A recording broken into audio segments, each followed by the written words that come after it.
আজকে আমরা কর্মকারক সম্পর্কে আলোচনা করব, অর্থাৎ কারকের দ্বিতীয় ভাগ কর্মকারক।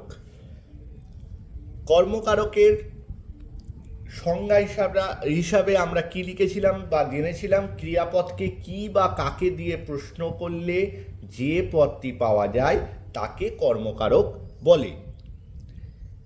কিন্তু আর একটু ডিটেলসে যদি যাই তাহলে আমরা লিখতে পারি কর্তা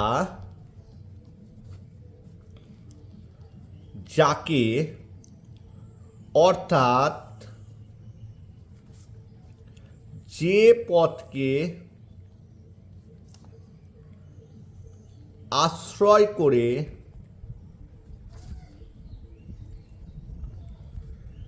ক্রিয়া সম্পন্ন করে সেই পদই কর্মপদ এবং ক্রিয়ার সঙ্গে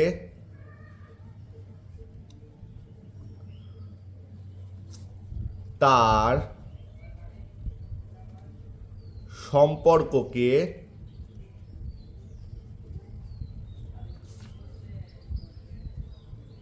কর্মকারক বলে। তাহলে একটু ডিটেলসে যদি বলি, এখানে দেখো, কর্তা যাকে, অর্থাৎ যে পদকে আশ্রয় করে ক্রিয়া সম্পন্ন করে সেই পদই কর্মপদ এবং ক্রিয়ার সঙ্গে তার যে সম্পর্ক বা সেই সম্পর্ককেই কর্মকারক বলে। আচ্ছা, উদাহরণ একটা লিখি তাহলেই বোঝা যাবে। মা চিঠি লেখেন। আমরা জানি যে লেখেন মানে হচ্ছে ক্রিয়াপদ, অর্থাৎ লিখছে, কাজ করা বোঝায় ক্রিয়াপদ। কে লিখছে? মা লিখছে, অর্থাৎ কর্তা, অর্থাৎ কর্তৃকারক হিসাবে আমরা জানি মা।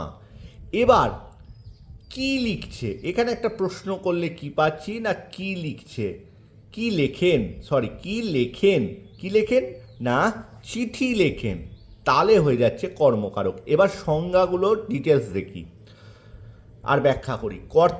কর্তা যাকে, অর্থাৎ যে পদকে আশ্রয় করে ক্রিয়া সম্পন্ন, কাকে আশ্রয় করে ক্রিয়া সম্পন্ন করলো না চিঠিটাকে। তাহলে কর্তা যে পদকে আশ্রয় করে ক্রিয়া সম্পন্ন করে তাকে আমরা কি বললাম না কর্মপদ। এবং এই ক্রিয়ার সঙ্গে যে সম্পর্ক, চিঠি আর লেখা, এই দুটোর মধ্যে যে সম্পর্ক, কি লেখেন? চিঠি লেখেন। তাই এই দুটোর মধ্যে যে সম্পর্ক তাই হচ্ছে কর্মকারক। এবার এই কর্মকারকের ভাগ রয়েছে, এই ভাগগুলো আমরা আলোচনা করব।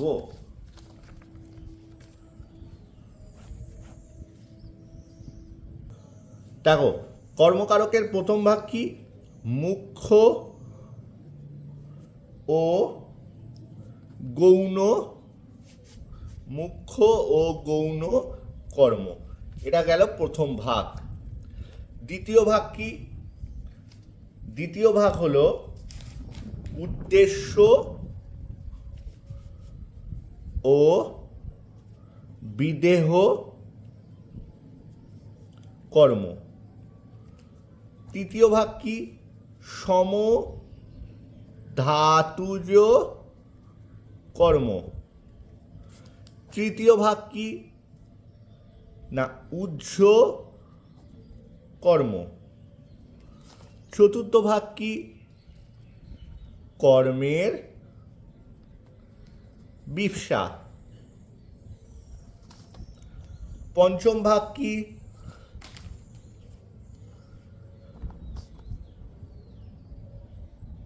অক্ষুণ্ণ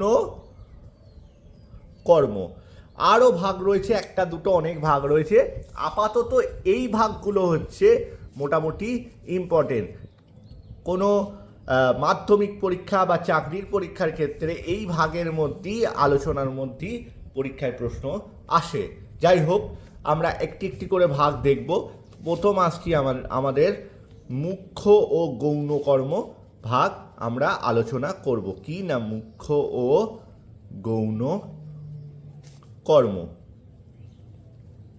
আমরা এই ভাগটাকে নিয়ে এবার আলোচনা করব। মুখ্য গৌণ কর্ম, আমি প্রথমে প্রত্যেকটারই উদাহরণ দিই, অতএব উদাহরণ দিয়ে ব্যাখ্যা করি।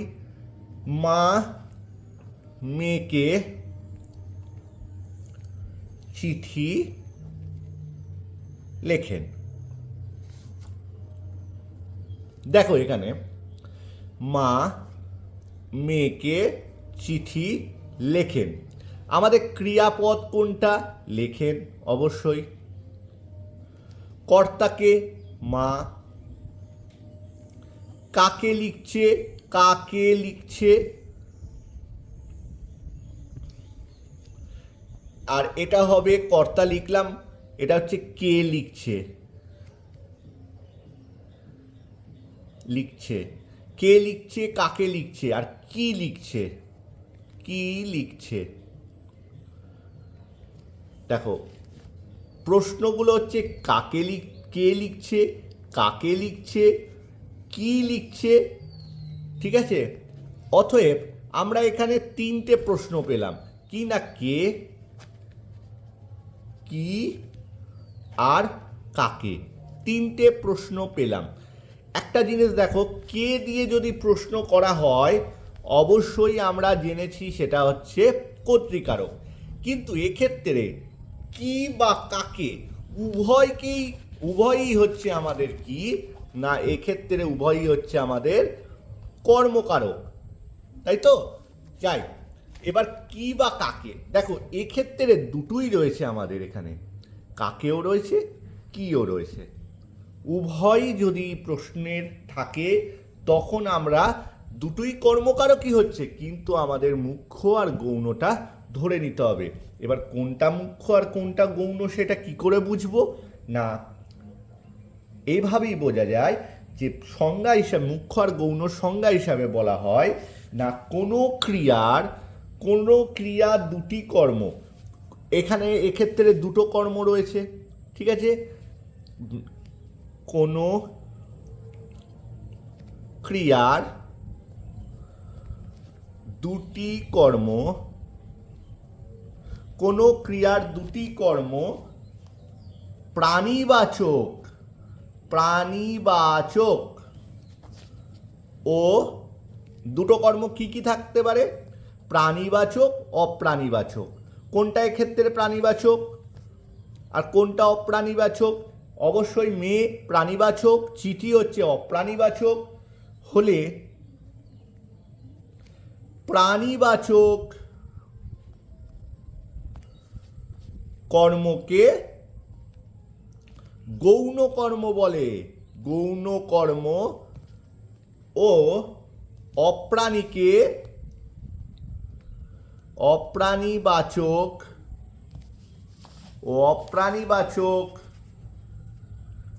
কর্মকে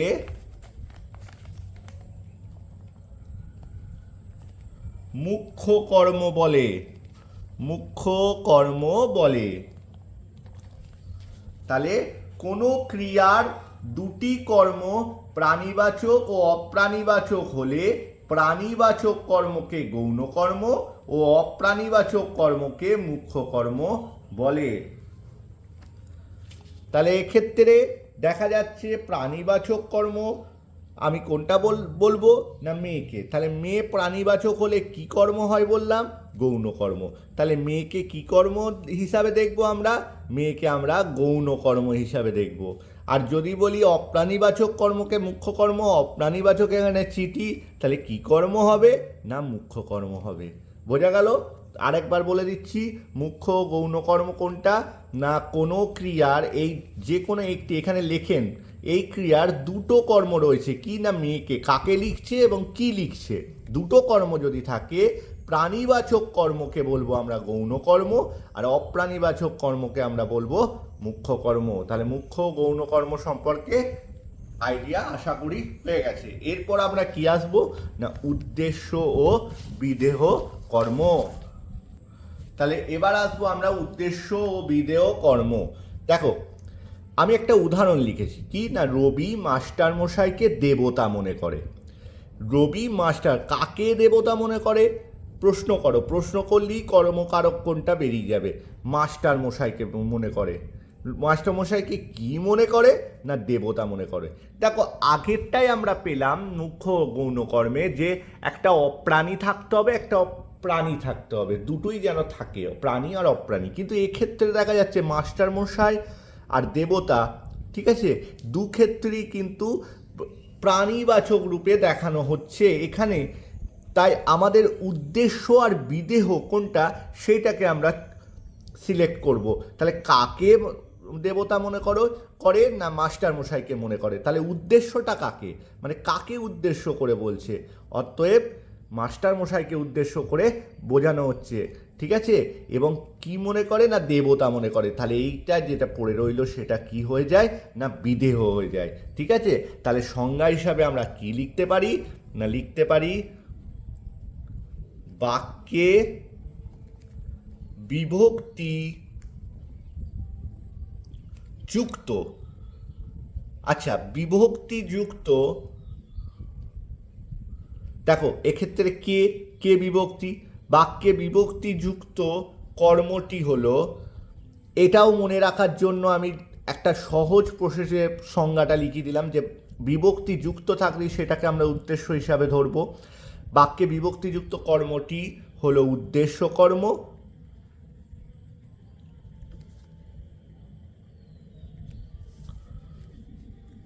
আর তার পরিপূরক, ঠিক তার পরিপূরক মানে পরবর্তীতে যেটা পড়ে থাকছে তার পরিপূরক বিভক্তিহীন। দেখো এক্ষেত্রে দেবতার সঙ্গে কোনো বিভক্তি নেই কো, বিভক্তিহীন কর্মটি কে বলে বিদেহ কর্ম।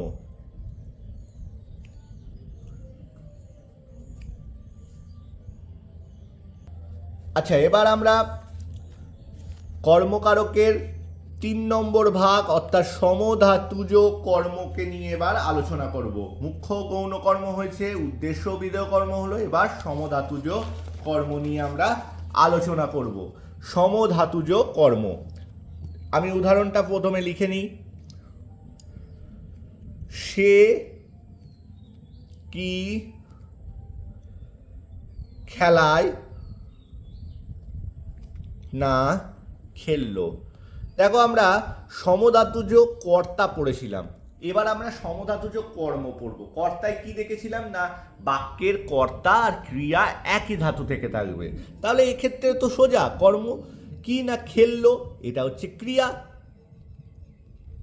তাহলে এখানে কর্মটা আর ক্রিয়াটা একই ধাতু থেকে থাকবে, তাহলে কর্ম কোনটা? এটা কর্ম, ঠিক আছে, কর্ম করছে এটাই।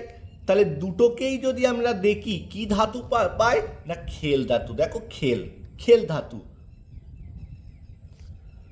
দুটো দুজনার কাছ থেকেই আমরা কি পাচ্ছি না খেল ধাতু পাচ্ছি। অতএব আমরা ব্যাখ্যা হিসাবে কি লিখতে পারি না কর্ম, কর্ম ও ক্রিয়া, কর্ম ক্রিয়া যদি একই ধাতু থেকে, আমরা সমধাতুজ কর্তায় কি লিখেছিলাম, কর্তা ও ক্রিয়া যদি একই ধাতু থেকে নিষ্পন্ন হয়, তাহলে এক্ষেত্রে কি লিখবো, কর্ম ও ক্রিয়া যদি একই ধাতু থেকে নিষ্পন্ন হয় তবে তাকে সমধাতুজ কর্ম বলে, তবে তাকে সমধাতুজ কর্ম বলে। তাহলে কর্ম ক্রিয়া যদি একই ধাতু থেকে নিষ্পন্ন হয় তবে তাকে সমধাতুজ কর্ম বলে। যেমন এক্ষেত্রে কর্মের হচ্ছে খেল ধাতু খেলায়, আর ক্রিয়ার হচ্ছে খেল ধাতু খেললো। দুটো কর্ম এবং ক্রিয়া একই ধাতু নিষ্পন্ন হয়েছে। আমরা এবার তারপরের যে ভাগ অর্থাৎ উহ্য কর্ম, এই ভাগটা নিয়ে এবার আলোচনা করব। উহ্য কর্ম, আমরা প্রথমে উদাহরণ লিখে নিই। উদাহরণে কি না, সবাই এখন পড়ছে। সবাই এখন পড়ছে।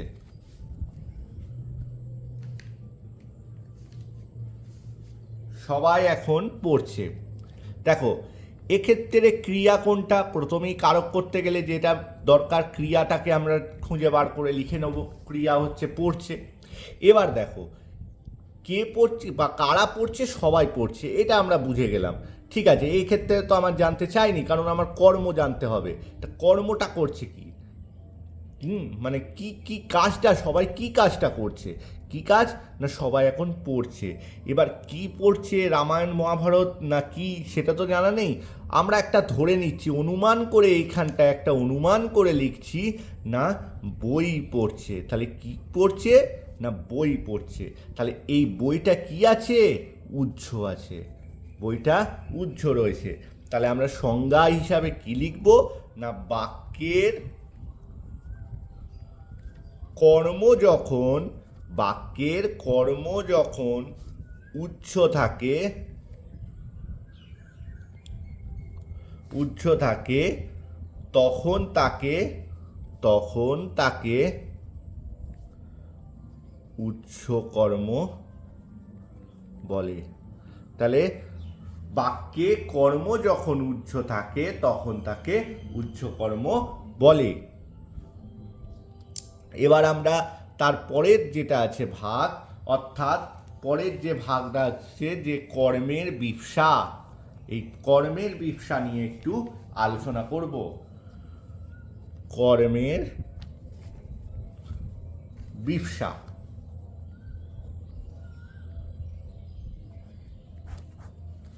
আমরা প্রথমে একটু উদাহরণটা লিখে নিই।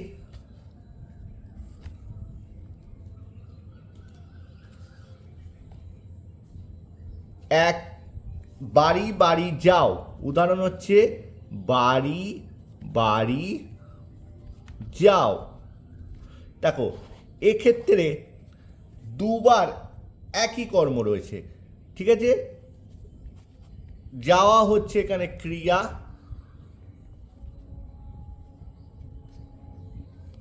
হ্যাঁ আমি লিখতে পারি যে একই কর্ম, দুটো একই কর্ম, একই কর্ম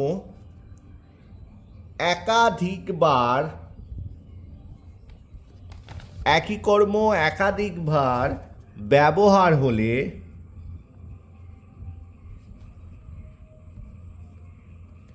তাকে কর্মের বিবসা বলে।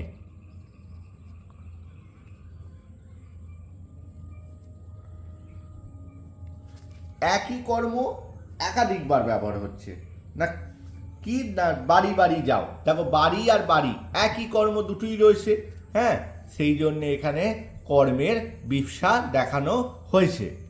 দেখো এক্ষেত্রে আরেকটা উদাহরণ দিই, তাহলে তোমাদের সুবিধা হবে। যাকে যাকে যাকে যাকে দরকার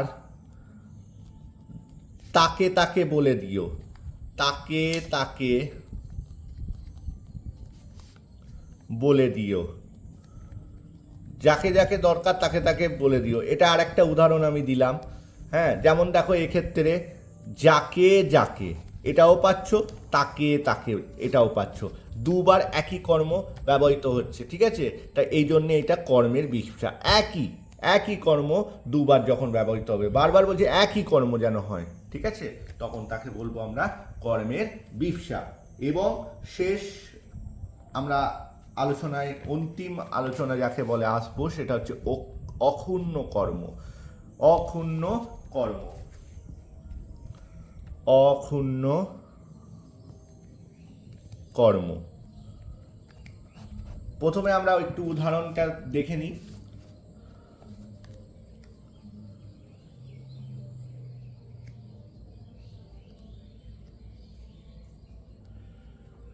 মহর্ষি কর্ণ শকুন্তলাকে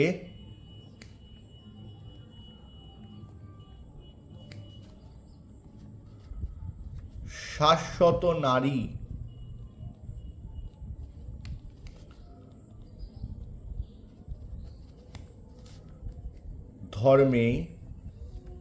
নারী ধর্মের কথায়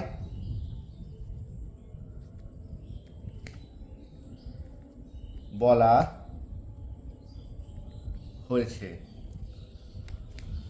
অক্ষুণ্ণ কর্মের করতে গেলে একটু বাচ্য সম্পর্কে একটু জ্ঞান থাকা দরকার। যাই হোক, কারণ এক্ষেত্রে সংজ্ঞারূপে বলা যায়, আমি একটু সংজ্ঞাটা লিখে লিখে না বোঝালে হবে না, প্রথমেই উদাহরণ বলে দেওয়া যাবে না। যাই হোক, আমি একটু সংজ্ঞাটা লিখি, দিয়ে একবারে দুটো নিয়ে আলোচনা করব। সংজ্ঞাটা একটু লিখি না। সংজ্ঞা বলছে এখানে কর্তৃবাচ্যের দুটি কর্মবাচ্যেও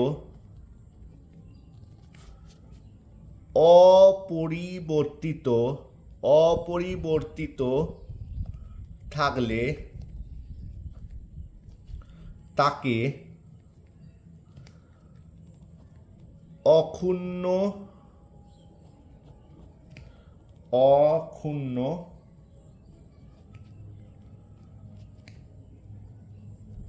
কর্ম, এক মিনিট, এটা অক্ষুণ্ণ হবে, অক্ষুণ্ণ কর্ম বলে। আচ্ছা, কর্তৃবাচ্যের দুটি কর্মবাচ্যে অপরিবর্তিত থাকলে তাকে অক্ষুণ্ণ কর্ম বলে।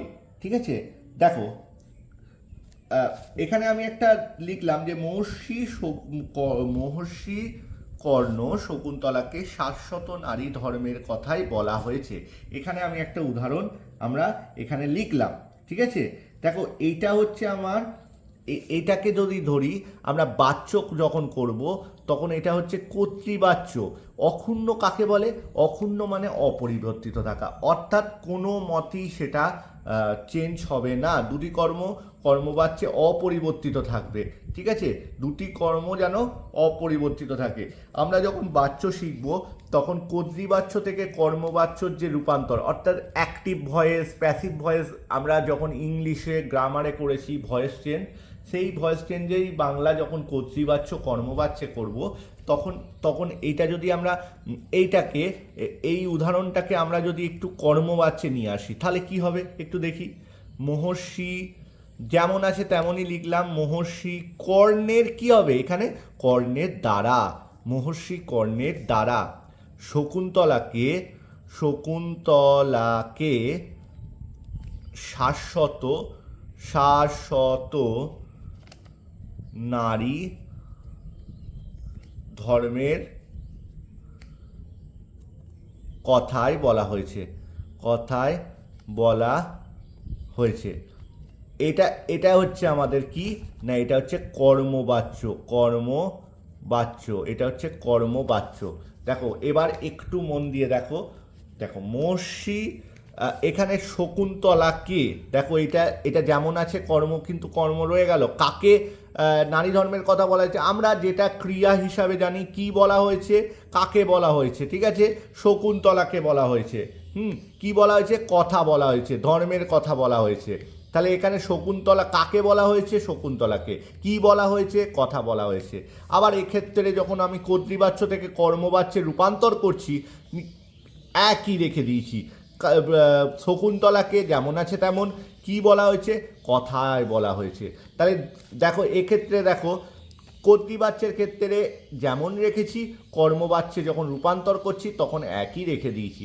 অতএব সংজ্ঞায় কি বলেছি এখান থেকে দেখো, সংজ্ঞায় বলেছি কর্তৃবাচ্যের দুটি কর্ম। দেখো কর্তৃবাচ্যের দুটো কর্ম কর্মবাচ্যেও অপরিবর্তিত। দেখো কর্মবাচ্যেও অপরিবর্তিত রয়েছে, দেখো কর্মগুলো অপরিবর্তিত একই রয়ে গেছে, থাকলে তাকে আমরা অক্ষুণ্ণ কর্ম বলি। হয়ে গেল অক্ষুণ্ণ কর্ম। অতএব আমাদের কর্মবাচ্যের সমস্ত ভাগ কমপ্লিট। এরপর আমরা কর্মবাচ্যের পর আলোচনায় আসবো, করণ কারকের আলোচনায় আসবো নেক্সট ক্লাসে।